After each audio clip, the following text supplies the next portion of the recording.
Good afternoon. Or is it evening already? Who knows? I guess it's probably evening, isn't it?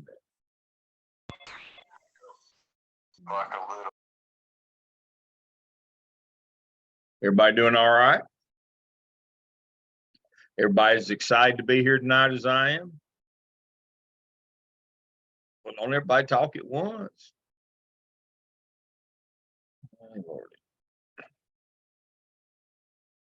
Let's see.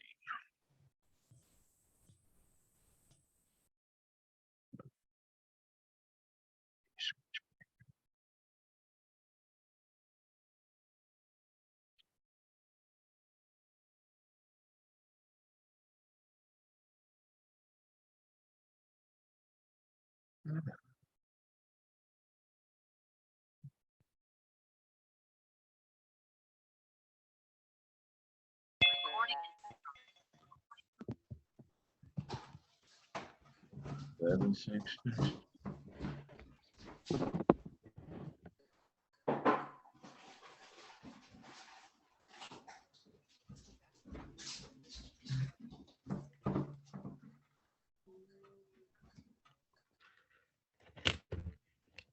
Dr. Payne hadn't got here yet. We're still waiting for everybody. Somebody tell me a good story. Tell me something good that's happened in school this week.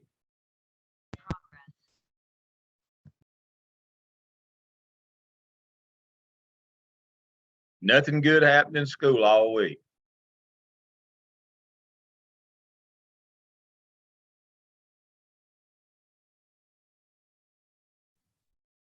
Well, we made it through to Wednesday.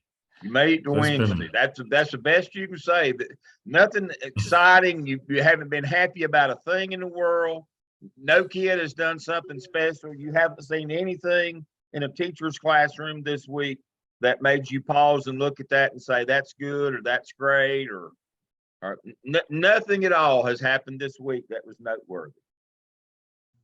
I haven't had to cover ISS this week. Well, that's good. That's a start. That's exactly a start. Why were you having to cover ISS? Well, like many people around the county, we don't have subs. Our ISS teacher is also one of the football coaches. And I know last week they had, they were getting prepared for some games and he kept leaving for whatever reason. And the administrators were having to help cover. So they asked me to help cover ISS. And usually as EC teachers, they don't mess with us much because we usually have IEP meetings. Since you're paid from federal funds. Yep. So they don't ever ask us to cover classes. Yeah, that would be against the law. That would be that's not legal. Yep. And so they asked me if I would for admin hours. And I was like, sure, I'll help out. So, but yeah, I haven't had to this week, so that's nice. No, that's good. So you log those as internship hours. Okay. Yep. Yeah. But you know, those are the kind of little things as an administrator that jump up and bite you. You don't think much about it at the time. But the feds don't have any sense of humor about misspending their money. None. And they expect blood. That they want the money back and they want blood as well. I think we talked about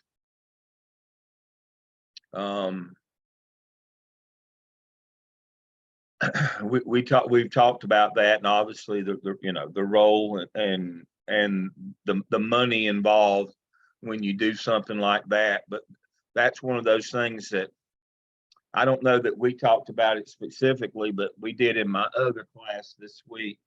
What do you think about the legality of having a regular ed teacher sit in on an IEP meeting and the regular ed teacher does not teach the student?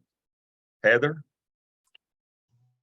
That I believe that would not be legal because they're not giving input about the child since they don't know the child. And what federal law are you violating? Is that part of IDEA? It's part of IDEA and it's part of FERPA as well. Mm-hmm. You have no right to know that information about that child unless you teach that child. And how many of you know on a regular basis, administrators that go down the hall and the first regular ed teacher that they see, they grab them instead of saying, we need to reschedule because the teacher is not here or something came up. Instead of rescheduling, they grab the first regular ed teacher. They say, it'll be all right. You come on in. I won't allow that at my meetings. Exactly. Those of you, when you become the LEA rep, and all of you will, because they'll make you do EC because nobody wants to do it. That's the first thing you better know. If somebody tries to pull that, you say no, and you better know not to try to pull that yourself. That's one of the things that Josh Singh talked to our group about last week. He runs that over in Lincoln County, and that's one of the things that he thought that's the biggest violation that they have, is grabbing regular ed teachers that have no business being in those things, and then they end up having to pay out money, or they have to go back and redo the IEP. They get out of compliance. That it's become, because of just what you're talking about, Heather, being short on staff right now. But that doesn't change the rules. Nobody can give you permission to break the law. And so, we might, in some sense, say, yeah, Heather's getting her admin hours. She's getting her internship hours. We can have her do that. But really and truly, we know that's still a violation. And if the feds found out, that would not be an excuse that we're running short on staff. And definitely, you cannot just grab regular ed teachers, which I know is being done all over the place right now. You cannot grab them either and stick them in an IEP meeting. You got to remember, the feds have no sense of humor. Is that you said Josh? Is that Josh Allen? I didn't catch the name that you. No, Josh Singh. Josh Singh. Okay. Yeah, he was principal in Lincoln. I think this is either his first or second year in the central office. And okay, yeah. I'm training him this semester. He's coaching with me in 603, and supervising schools. He said that's the biggest problem that he has with EC, is trying to get young administrators to understand that you just can't grab anybody and stick in an IEP meeting. It's just like, they'd rather die than reschedule a meeting. Well, if you don't have the people, you have to reschedule. That is the option. The option is not to grab just whoever's handy. That won't go. Dr. Payne, welcome. Tell us the real deal. Well, I was going to say it does happen. And what you have to be careful of is not allowing that on your watch. One of the things that covers you in elementary, because it's harder in elementary because only one teacher teaches those students, as to where in a middle or high, you've got multiple teachers to choose from. But what covers you is during your flex time. If your groups are flexing across, we're going to talk about flex time in just a little while, but if your students are flexing between classes, then you have teachers who are working with that student who can act as a regular ed teacher because they're working directly with that student, as long as the parents know on the invite that teacher is going to be there. Yeah. They have to come in contact and provide services at some point to that student. But just random people who the parent didn't know was coming and that does not provide service to that student, that's a double no-no. That violates both IDA and FERPA, as Heather so correctly pointed out. That's a double whammy. Mm-hmm. That is correct. I just wanted to say, like at our school at Robinson's, the first year I've seen this, like on the 4th and 5th grade team, they actually rotate teachers. So all of the teachers see the students. So at those meetings, we actually invite all 3 teachers because they rotate. And so because they do serve and work with those students, that gets us past that. But like you were saying, Heather was saying earlier, you just can't pull anybody.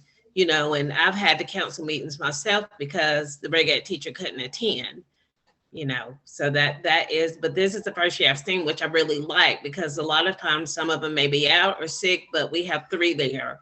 And then if one is out, we still have 2. Yeah.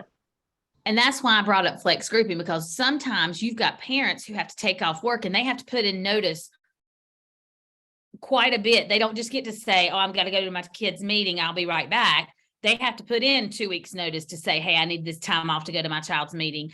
And so to cancel it last minute becomes a big nightmare for you as an administrator, because that is the law and we've got to follow the law. But we also have to work with parents who have much stricter guidelines than we may be accustomed to having to live by with their job and requesting time off. Because if you had to go, you can talk to your principal and make accommodations to do that.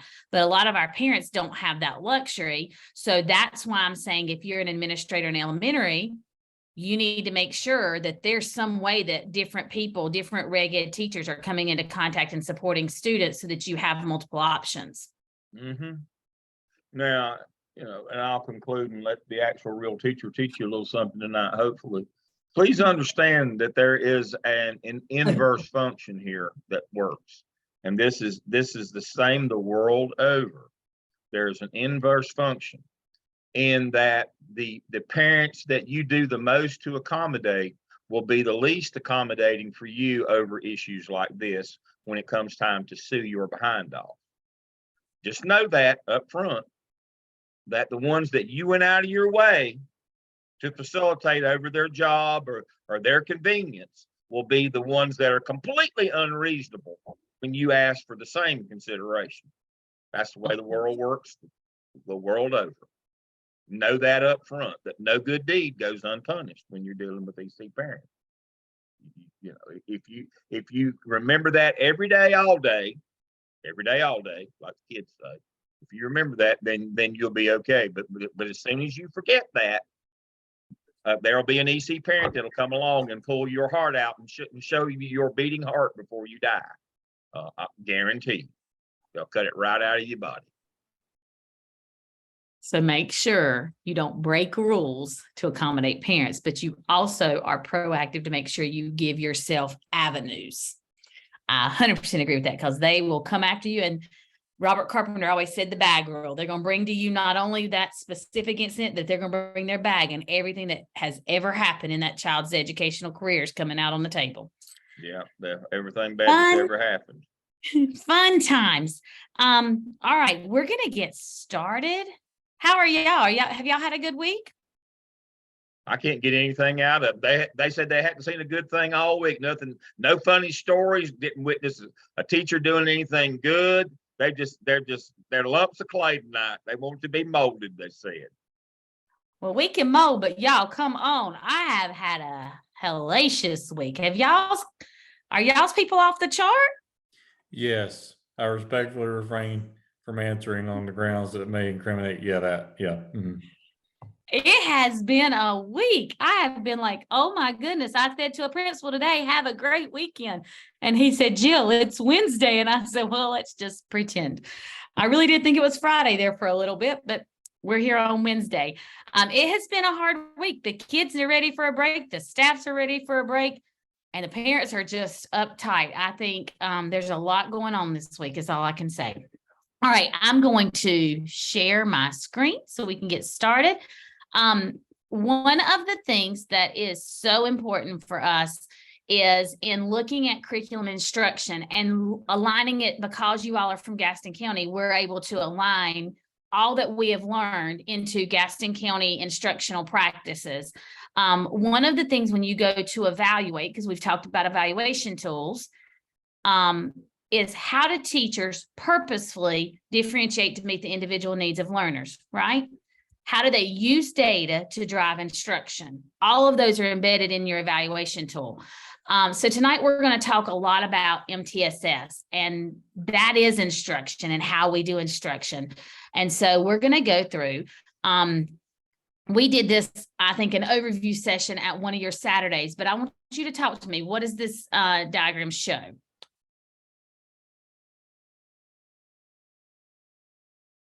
It shows how we advocate for the whole child by making sure that we're first considering all students, and then what are we doing to prevent them from falling between the cracks? What are we doing to enrich their learning? And what kind of interventions are we using for those students who need some additional help?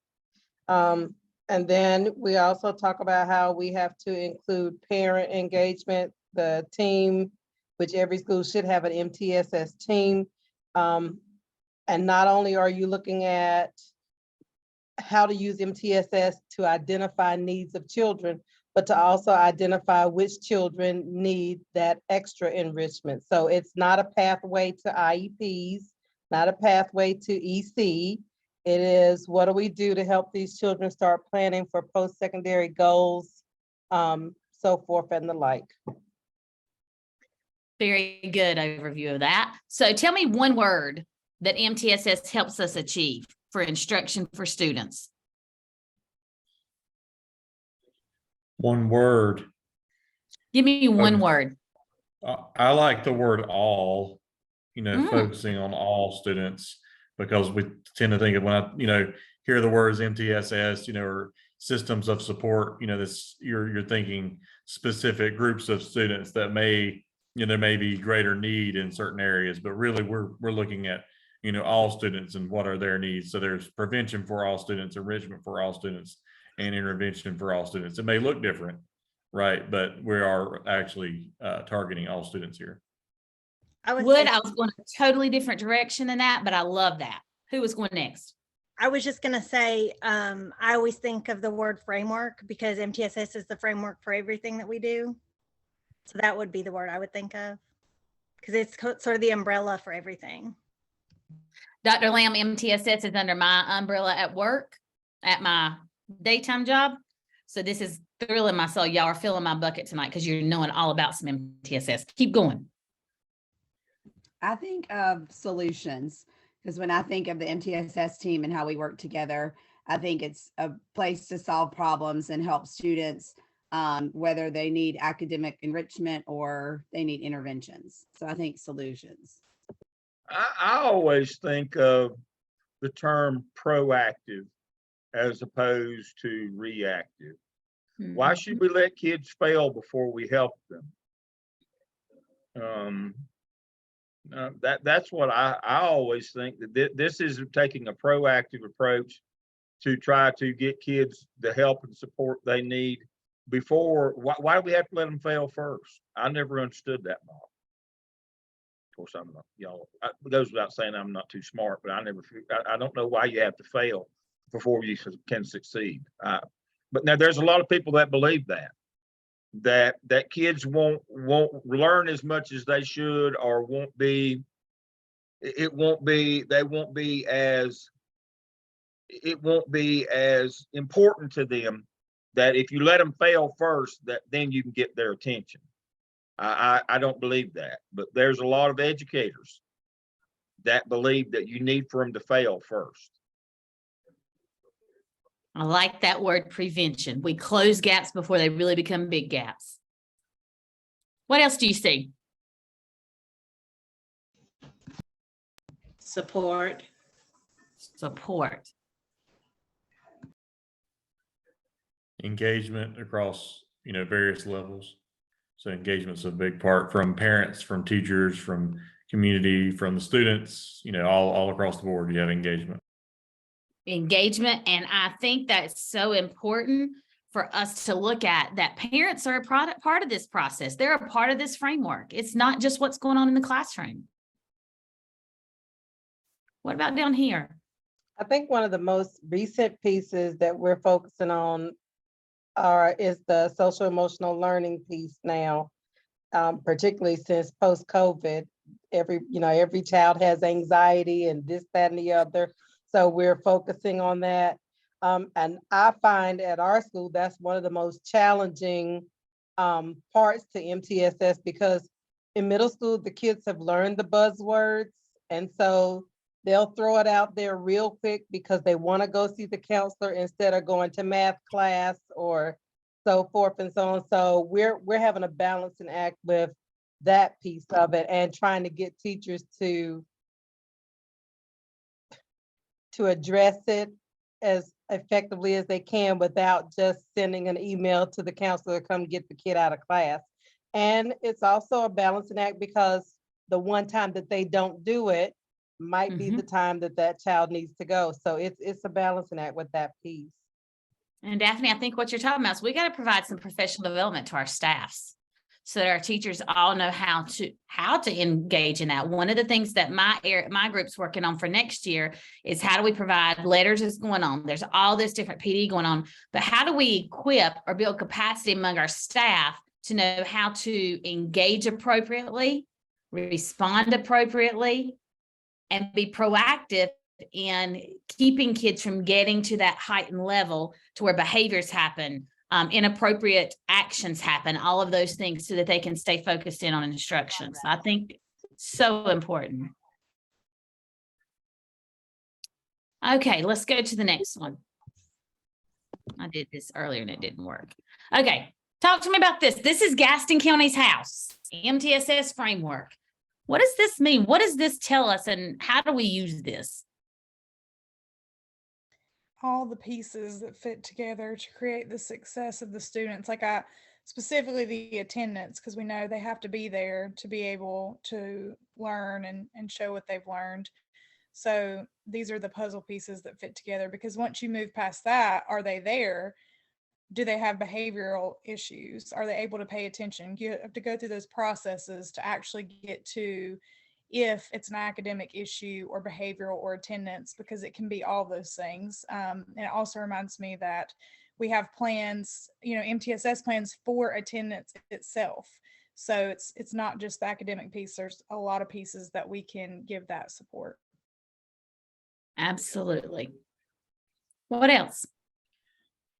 As somebody that's building a house right now, if one of these, columns or supports or whatever, or in foundations is not present or fails or is not adequate, then the whole thing just kind of collapses, for each of these students. And, we fail for that student. So, it's not that one of these is more important than the other. I think they're all, equally important, especially as we approach each child. I just happen to be looking at it as it kind of looks like a house, you know what I mean?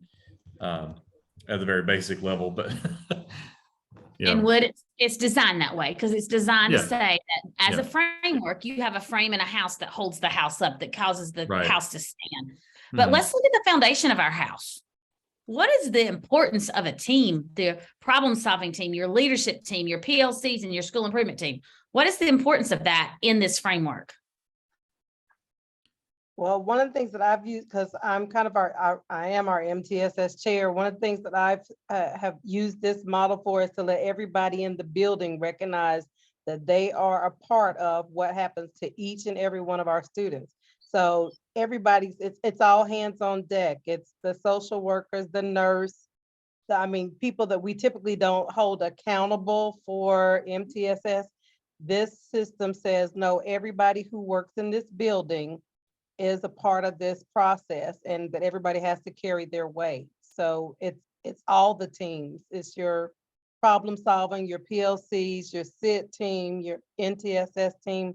It's not just limited to one particular group of people. Like in elementary, more or less, it was the MTSS team. And now we're looking at it differently and saying, okay, no, it's everybody.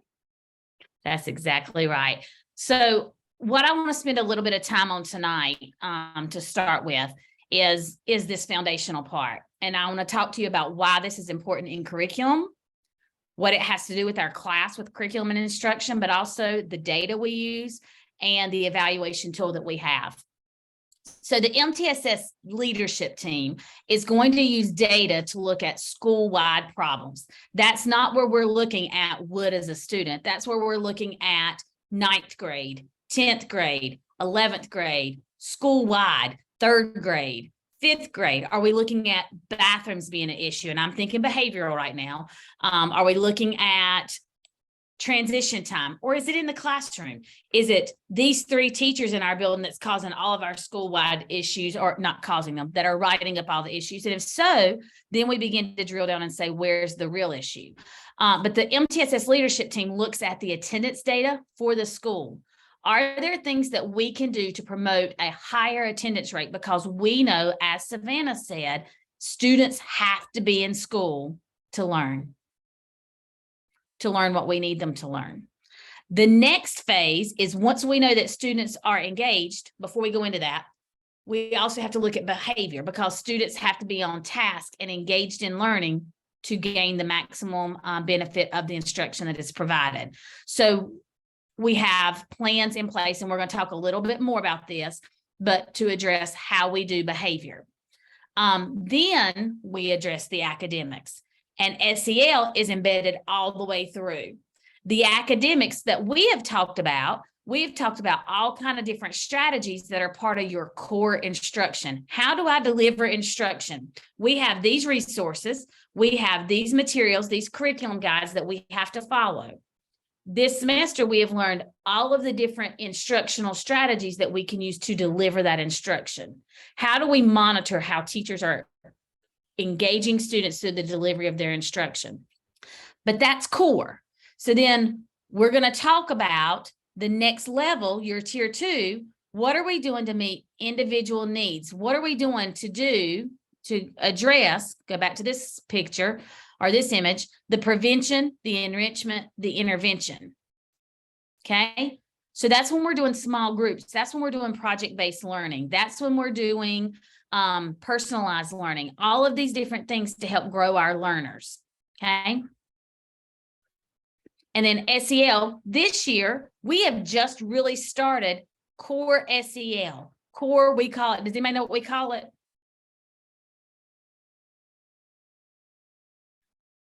Come on, pull it out. You can do it. Remix/discovery? No, we call our core SEL. In elementary school, you do it once a week. In middle school, you do it once a week. In high school, you do it once a month. Come on, y'all.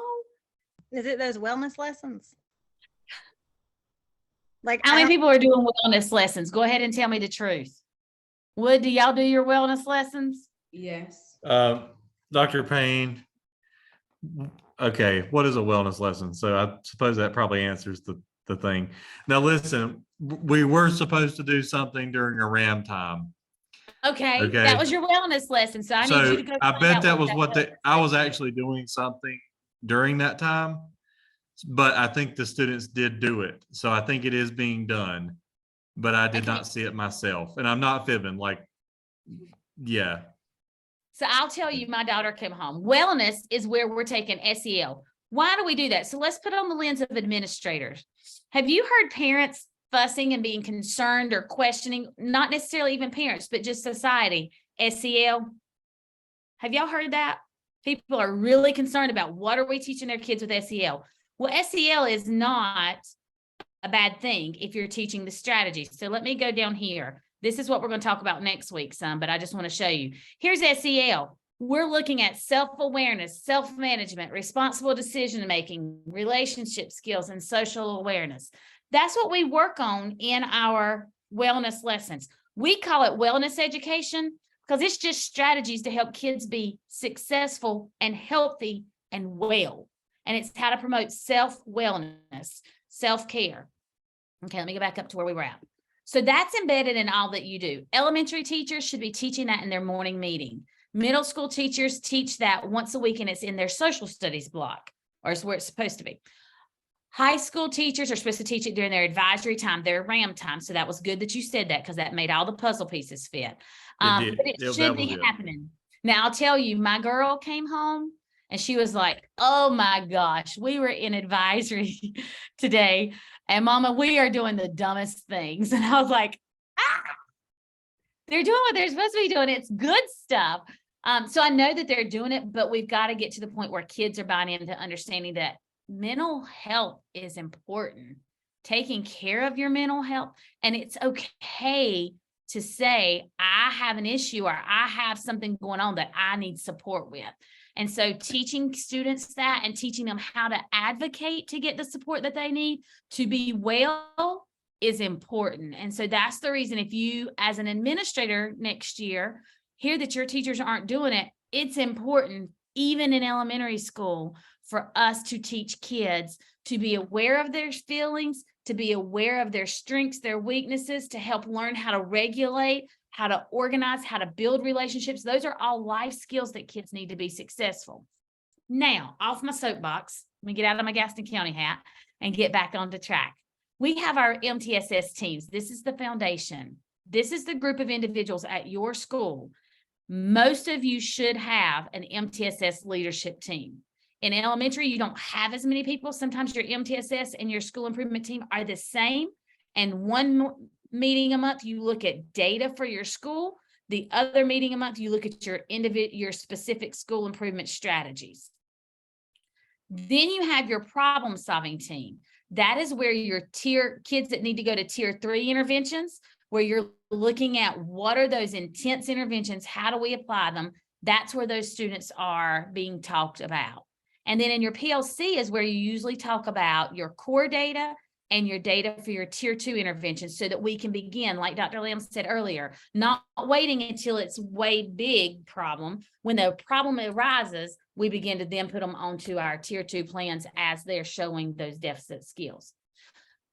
The reason that is the foundation, can anybody take a guess as to why the teams are the foundation?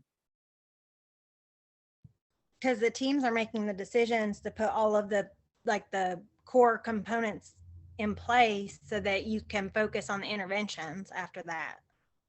Absolutely. Anybody else want to add to that? Those are your experts, because you can have dealt with things a lot of times, and there's still going to be a time you need to sit in a room and share what you're going through with, a kid academically, behaviorally, whatever. And you have that team to help support you and bring in their expertise to help you make the best decisions.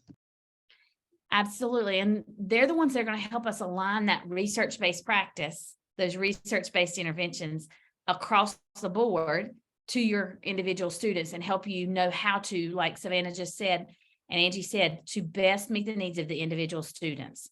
That leadership team is going to help you address the school. If 80% of our kids are not able to go to the bathroom successfully, then I don't mean literally, I'm talking about walk to the bathroom, walk back from bathroom, then we need to reteach the procedures for what do we do when it's time to go to the bathroom. We line up, we walk quietly down the right side of the hallway or the left side of the hallway, whichever way your building goes. We go to the bathroom, we go in, we use the bathroom, we wash our hands, we come out, we get back in line. We come into the classroom quietly and go to our next spot. We need, if our students as a whole, at least 80% aren't able to do that, then we need to reteach that practice, right? Does that make sense? However, if you've got 3 kids getting in trouble for that, you don't need to reteach that to the whole building. You need to work individually with those 3 kids, right? So that's where that 80% rule comes in. So we just talked about the 3 to 5%, the 15%, and the 80%. This is 80% is our core instruction.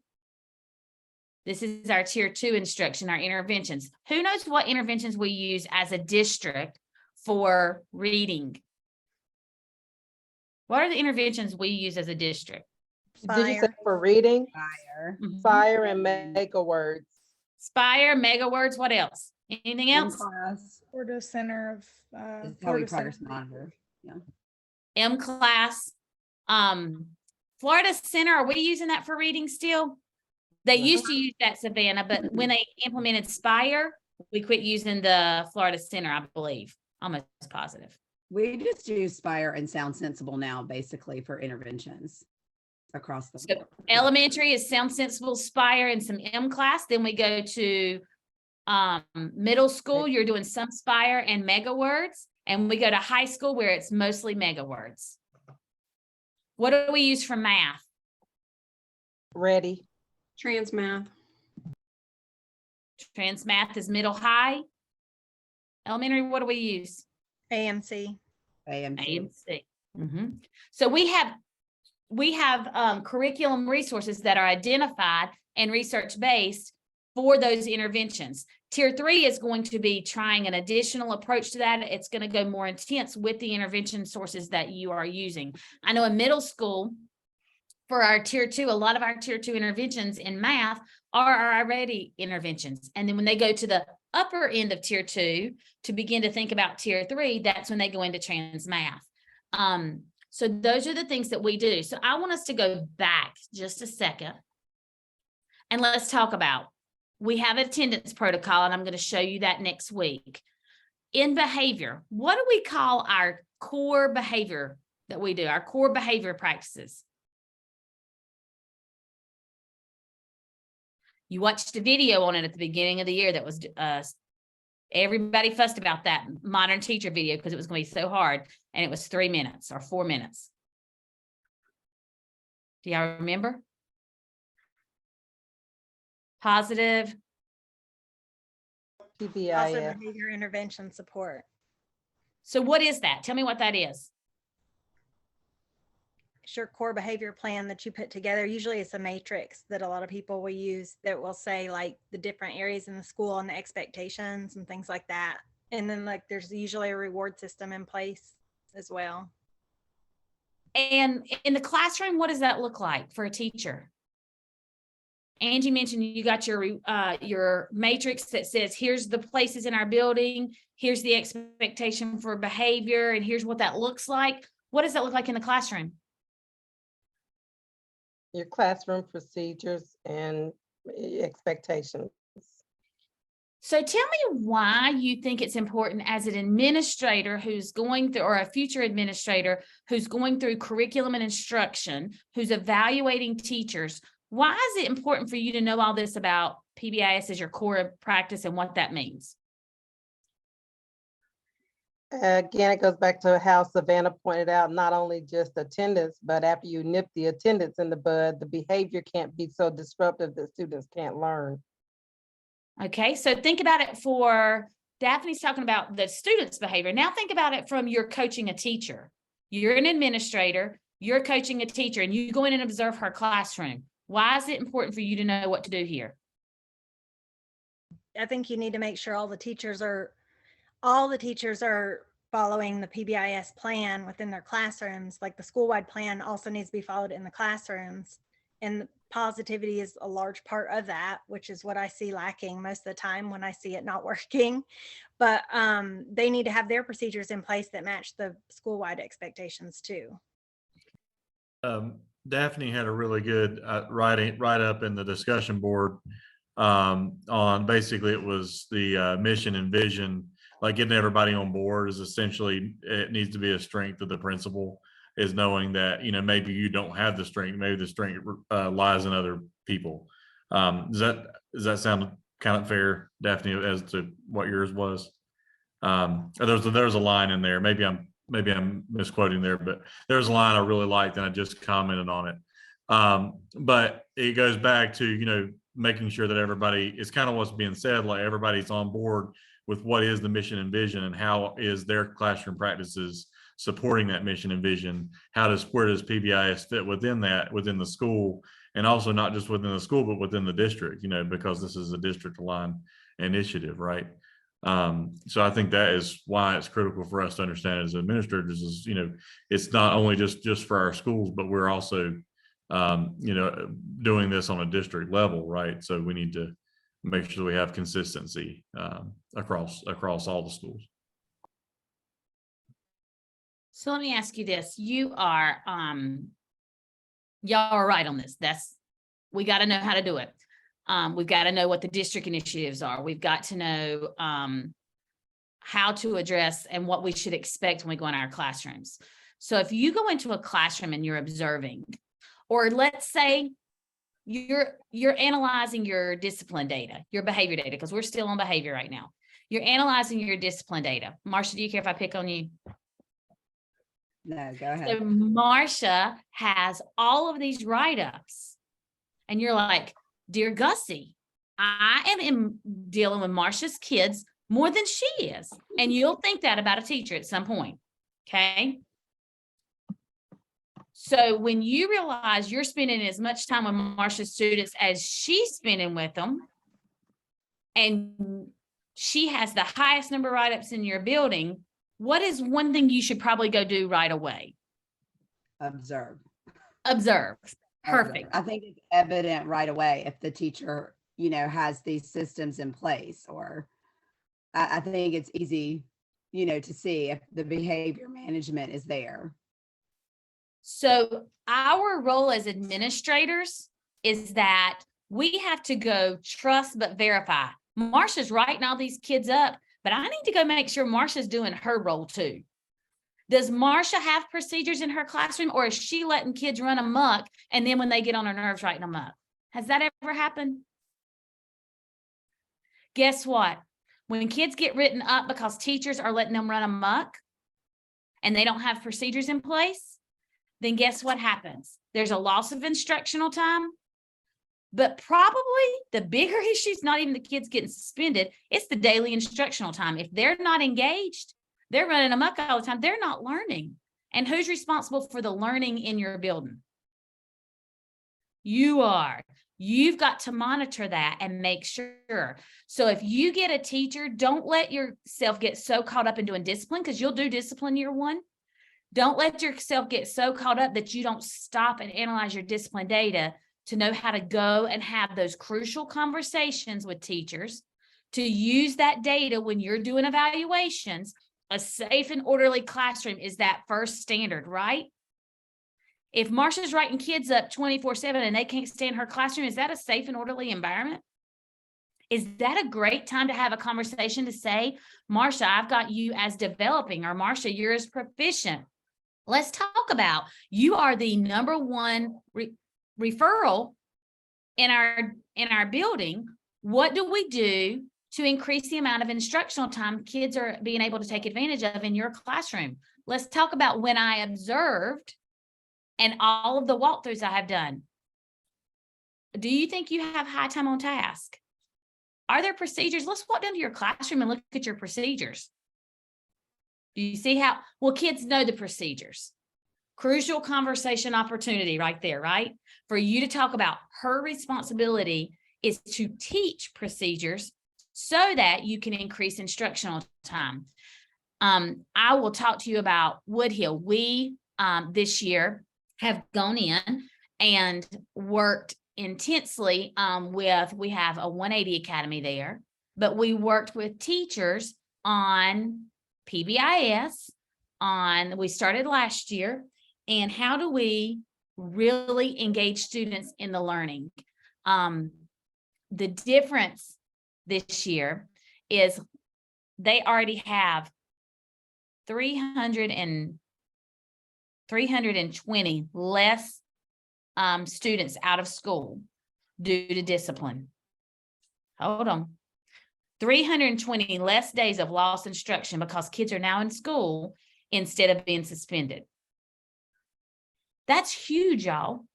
Our responsibility in dealing with discipline. I had an assistant principal tell me the other day, I am such an instructional leader, but I don't get to lead instruction.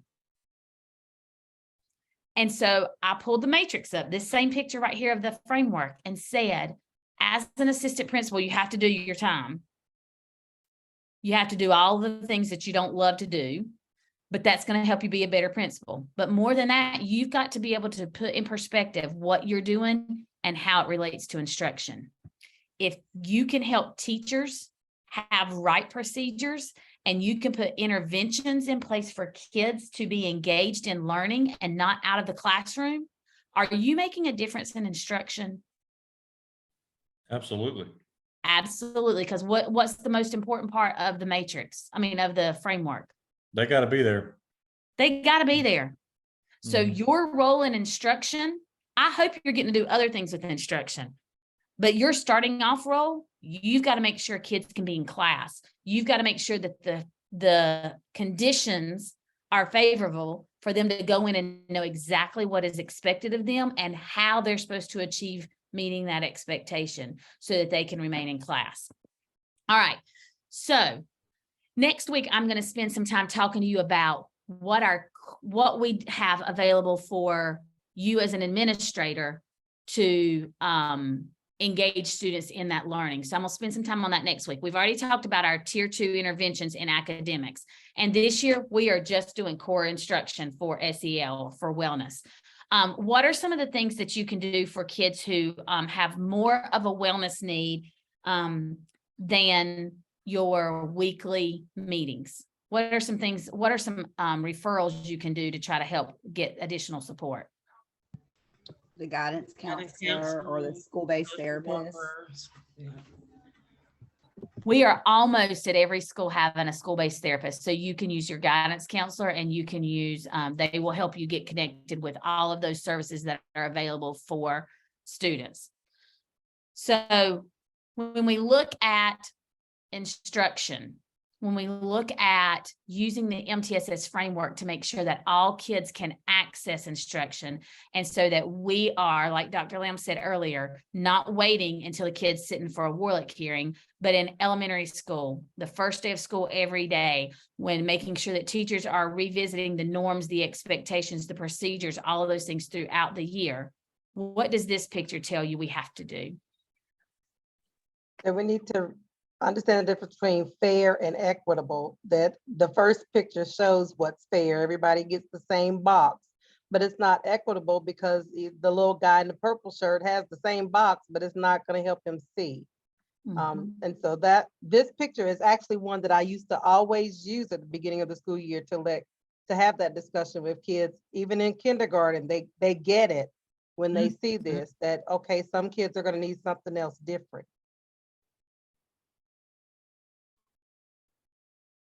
Anybody else want to add to that? I want to know what we can put in place to get them through actually in the stands. But that's just me. Wood, that's good. Think about the emotion you see. Think about the little guy in purple, the difference in his emotion. You think he's going to get in trouble on that little box? You think he's going to keep coming to the ball field on that little box? So your role as assistant principal, if that's the route you apply for next year and that's the route that you are given, is to make sure that those boxes are equal. That's your contribution that's one of your contributions toward instruction. You are to make sure that those boxes are equal. Don't get caught up in, well, he knew what he was doing. His mama don't care. And y'all, these are things people say, don't they? Well, he cussed me out. Do you think every kid comes to school from a situation to where cussing's not normal? Or do we have kids that come to school that's not disrespect, that's just the norm? And I'm not saying we promote it or we allow it. We teach differently. One of the things Benson and I have talked about, we have teachers at her school, and she has a lot of kids that come to school where cussing is the norm. They're not cussing you, that's their conversation. But we have teachers at her school who have built relationships, who have procedures, who have expectations, and who are respectful in monitoring those expectations. And those kids don't cuss in that class. They can leave those cuss words at the door. We have other teachers that it is a common practice when you go into the classroom that you see. And I'm not here dogging people, y'all. I'm letting you know that those are things that you're going to have to address and you're going to have to think about. One of the big things is helping them understand, are they being disrespectful or is that their norm?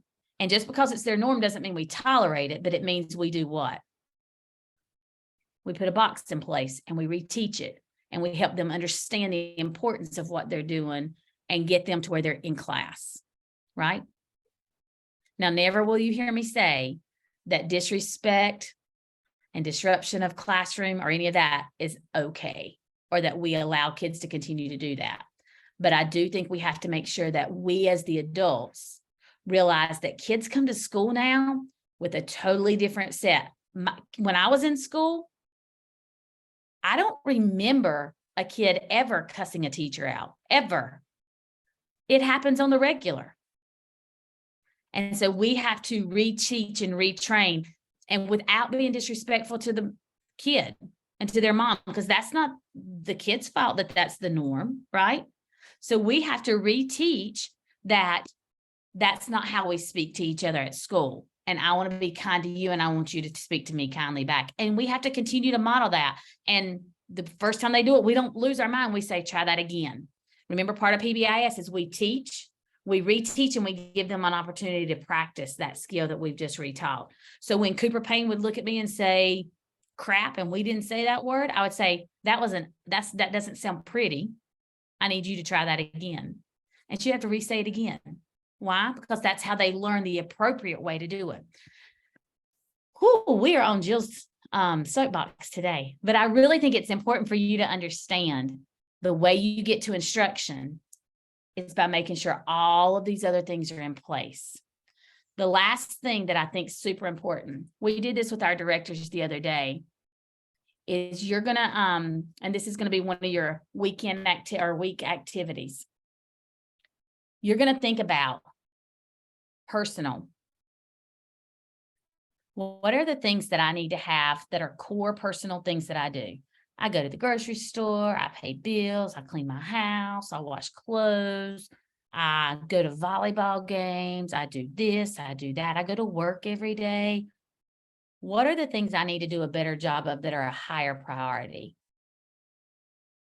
My mom and dad, because sometimes I forget to go and spend as much time with them as I need to. What are the things that I need to make a priority here? And then what are the things that Jill needs to take care of for Jill? Why is it important for us to learn work-life balance as administrators?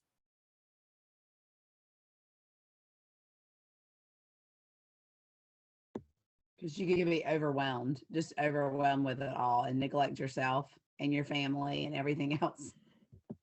And if you do that, what happens, Marcia?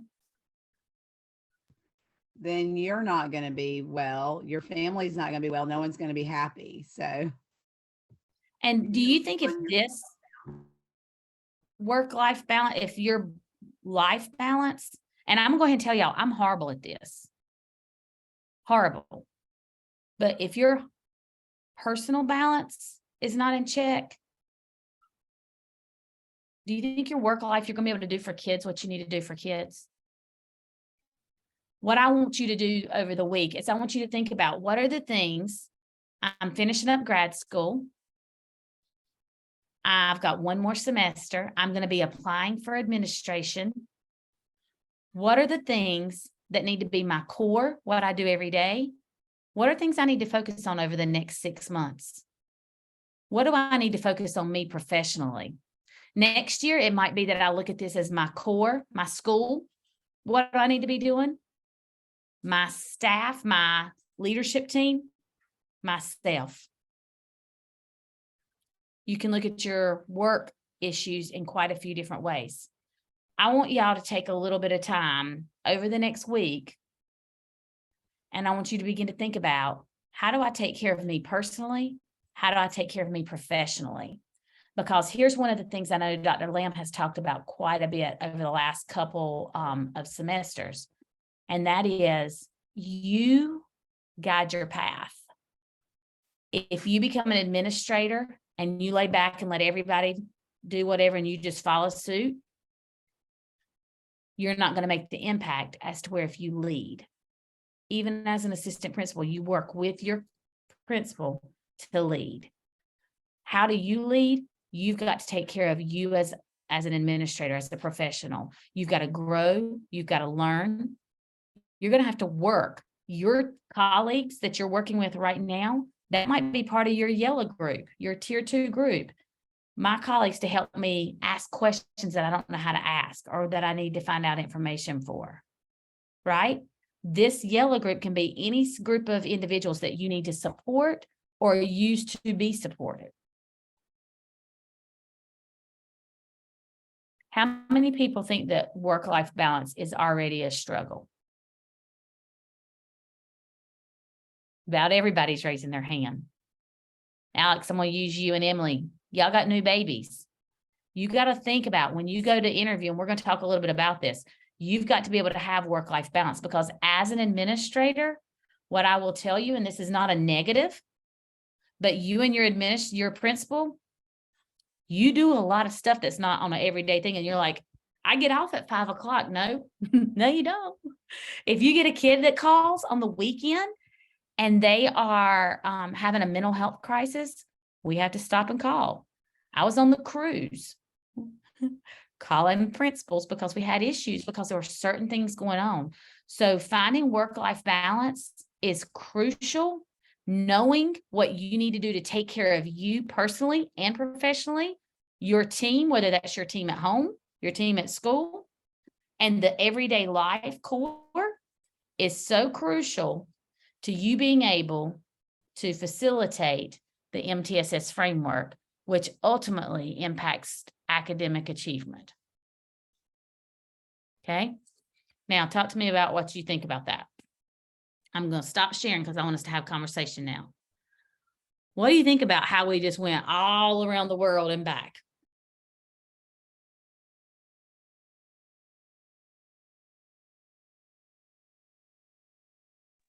I think it kind of speaks to the question that we had on Sunday about being the buffer and the bridger, and it talks about all the responsibilities that come with the administrative role.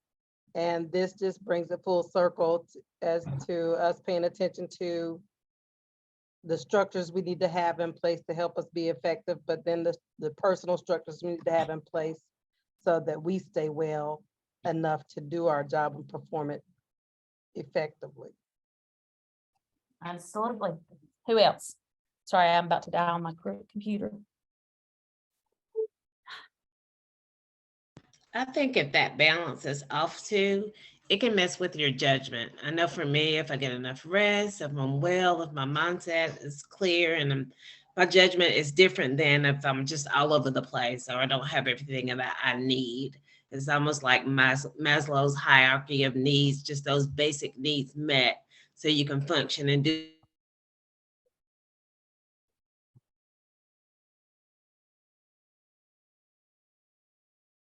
Who else? I think it reflects on just the immense responsibility, like Daphne was talking about, because I know I am pouring from an emptier than empty that's ever been empty cup personally. I am just like, I'm a very hard time in my life, and then I have all this and a lot of stuff going on in my building, that just makes it just not a great place to be. And honestly, but it's made me reflect, not in a bitter way, but just in a, gosh, how do you get on top of this? Because as the administrator, you are responsible for that climate and for this how we talk about this staff shortage. And that honestly is what scares me, because I know that that's what our responsibility will be. And, we try to find all the answers, and especially as teachers, we're like, well, why don't they just do this? But then when you see it from this perspective, it's just the answers are not easy. So I can relate to, you can't pour from an empty cup. I've had to really step back and figure out how I can take care of things where I can be a better person and do my, what I need to do effectively. So I think just getting that mindset as an administrator is, it's just an immense responsibility is the, the quickest way I can say it. And that takes a lot of reflection in our experiences to figure out how we're going to motivate and lead people that are in a very tough position right now.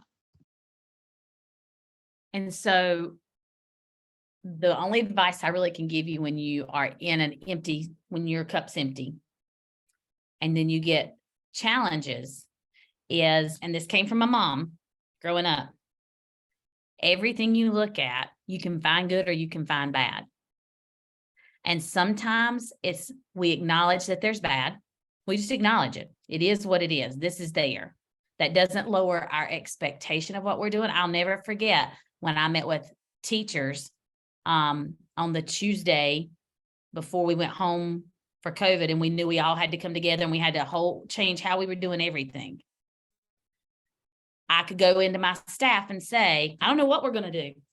I didn't sleep at all, but I created a plan, because you as the leader have to show we got this.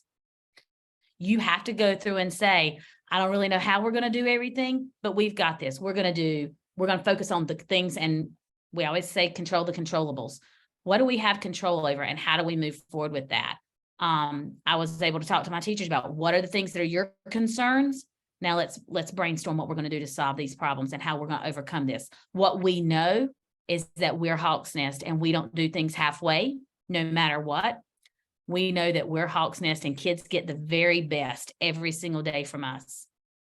And I will tell you, my teachers taught every single day because that was the expectation that we set for them. You have to own any challenge that comes your way and problem solve so that teachers feel confident that they can do it. But then you have to be realistic enough to where when teachers are getting ready to jump ship, you back off a little bit and give them grace, right? Because if Savannah's having that hard time and I just ride her hard, what I have to do is go talk to Savannah and say, okay, Savannah, let's talk about what we can do. Let's problem solve because I need to help you. I need to support you. So this was not supposed to be a gloom and doom. What I really wanted to talk to you about was you are working and getting close to big decisions about things that are coming forward. MTSS is the overall arching of everything that we do. But this semester we talked about what impact we have through knowing instruction, knowing how to have crucial conversations that are driven by data so that we can make an impact on students. In order to be able to do that effectively, we also have to take care of ourselves and we have to make sure that we allocate time. That doesn't mean that we can go, I'm having a hard time, forget all this that's going on at school. We have to be very purposeful. That means Jill Payne, ADHD, like this all the time. I have to have things in place to help me be organized and together so that I can accomplish the tasks that are set for me.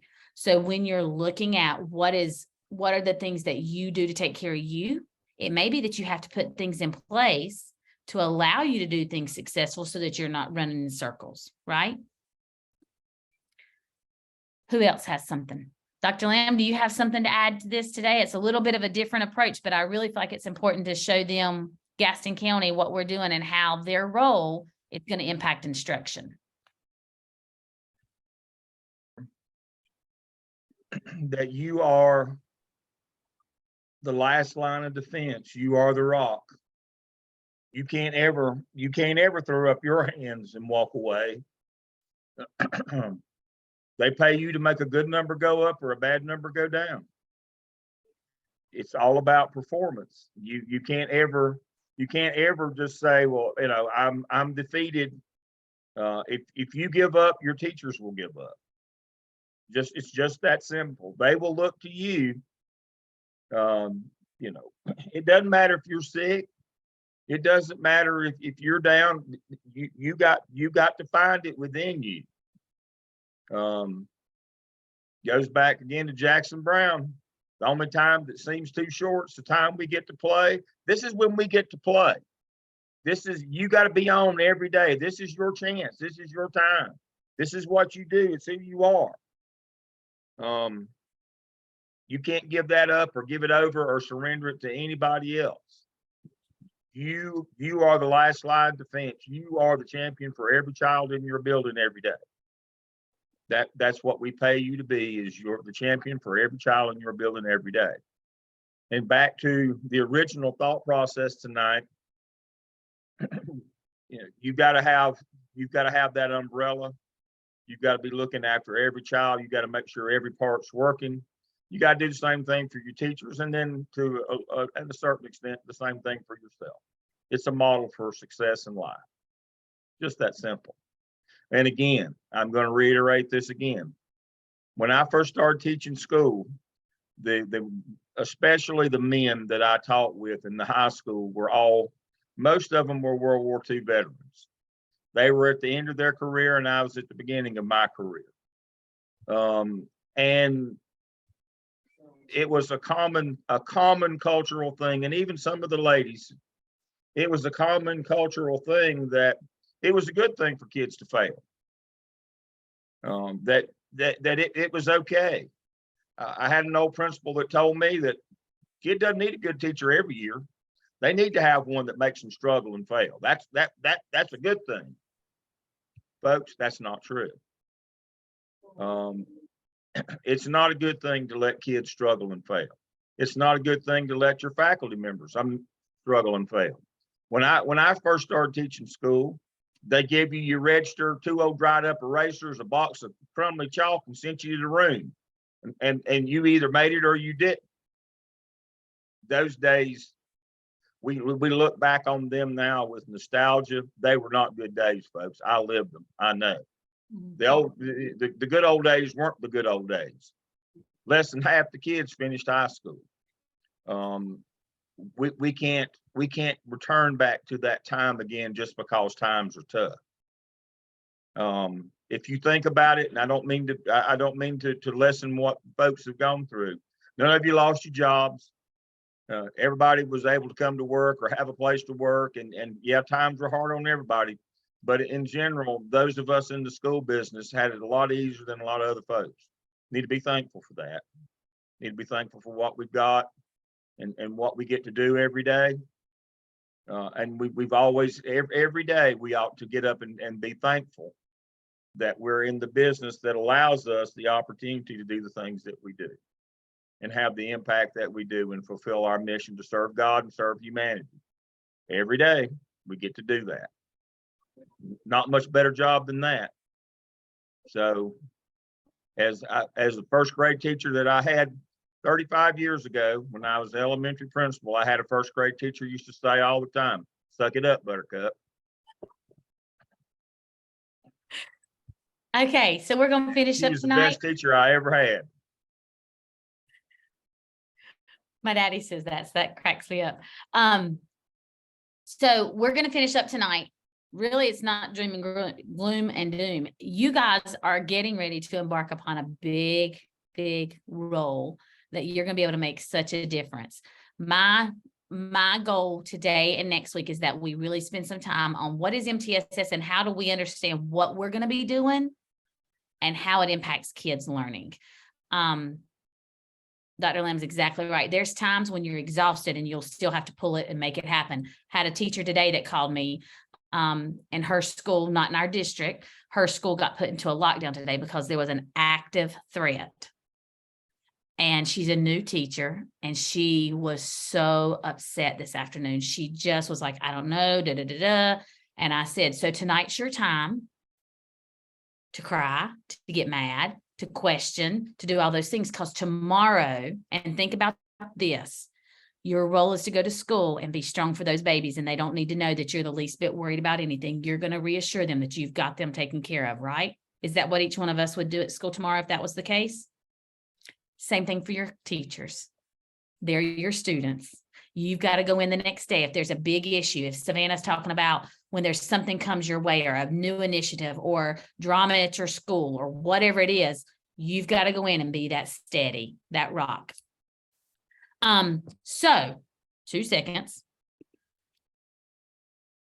For next week, there is a traditional versus 21st century classroom chart. And it's just look around your building, look at how your building is set up. Is it set up in a way that promotes success of instruction? Is it promote success of behavior and what your school is trying to accomplish? Anybody got something good for everybody?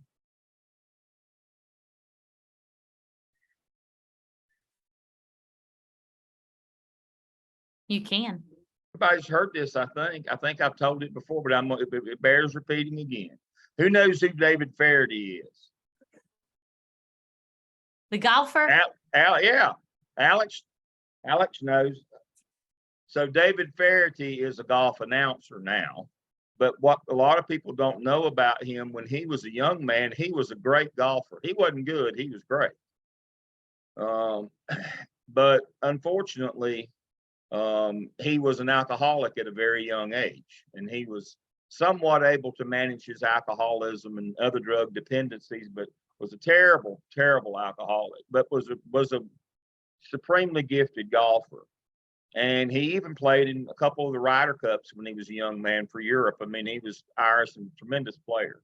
But he finally made his goal in life was to make the British Open. Obviously, we call it the Open now, but if you're from Great Britain or Ireland, that's the holy grail for a golfer, is to make it, to qualify to play in the British Open. And he did. And what made it even more special, it was that year, they have a rota. They play at different courses, royal courses around Great Britain and Ireland. And that year that he qualified, finally, after all of his life's work, he qualified to play the Open at St. Andrews, the home of golf in Scotland. And he got there and he played a practice round, and he went to the bar the night before the tournament started, and he stayed all night long in the bar. He drank all night long. Walked out of the bar, and if you've ever been to St. Andrews, right onto the first tee. And after, I think, 3 holes, he had no Scottish caddy. They give you a caddy. After 3 holes, he'd already hit 2 patrons and was 5 over par after 3 holes. And his old Scottish caddy looked at him and said, people are paying to watch this, don't you? The idea here is be a professional. You got to show up every day. You're the last line of hope. People are paying for this. They're expecting you to be the leader.